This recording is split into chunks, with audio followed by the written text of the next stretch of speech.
తనను గెలిపిస్తే ఉపాధ్యాయుల సమస్యలపై పోరాడతానన్నారు కరీంనగర్, నిజామాబాద్, మెదక్ జిల్లాల బీజేపీ ఎమ్మెల్సీ అభ్యర్థి మల్క కొమరయ్య.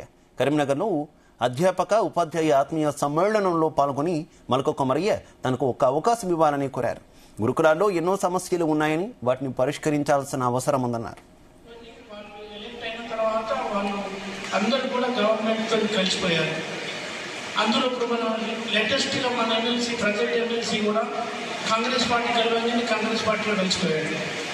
కాబట్టి ఇప్పుడు ఈ రోజు మన రెబల్ గా ఏదైతే మెయిన్ యూనియన్ ఉందో ఆ మెయిన్ యూనియన్ తరఫున నలుగురు కూడా రెబల్స్ గా ఆ యూనియన్ తరఫునే కొట్లాడుతున్నారు. అంటే ప్రజెంట్ ఎమ్మెల్సీ కూడా రెబల్ కొట్లాడుతున్నారు. కాబట్టి ఇప్పుడు ఏదైతే మన ప్రధాన పోటీదారైన అతను కూడా ఈరోజు గవర్నమెంట్తో నెగోషియేషన్ చేసుకొని నేను కూడా మీ పార్టీలో జాయిన్ అవుతాను కాబట్టి మీకు సపోర్ట్ ఇవ్వండి లేటెస్ట్గా.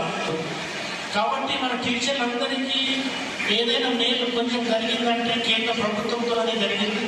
ఈరోజు టీచర్ల సమస్యలు బాగా పెరిగిపోయాయి. ఈ వివిధ సమస్యలన్నీ మాట్లాడారు. సమస్యలు చాలా ఉన్నాయి. తర్వాత అందులో ఈ గవర్నమెంట్ కానీ పాత గవర్నమెంట్స్ కానీ ముగ్గురు ఎమ్మెల్సీస్ ఎన్నుకొని వాళ్ళు ఎలక్ట్ అయిన తర్వాత వాళ్ళు అందరూ కూడా గవర్నమెంట్తో కలిసిపోయారు. అందులో ఇప్పుడు మనం లేటెస్ట్గా మన ఎమ్మెల్సీ ప్రజెంట్ ఎమ్మెల్సీ కూడా కాంగ్రెస్ పార్టీ కలవని కాంగ్రెస్ పార్టీలో కలిసిపోయాడు. కాబట్టి ఇప్పుడు ఈరోజు మన రెబల్గా ఏదైతే మెయిన్ యూనియన్ ఉందో ఆ మెయిన్ యూనియన్ తరఫున నలుగురు కూడా రెబల్స్గా ఆ యూనియన్ తరఫునే కొట్లాడుతున్నారు. అంటే ప్రజెంట్ ఎమ్మెల్సీ కూడా. కాబట్టి ఏదైతే మన ప్రధాన పోటీదారు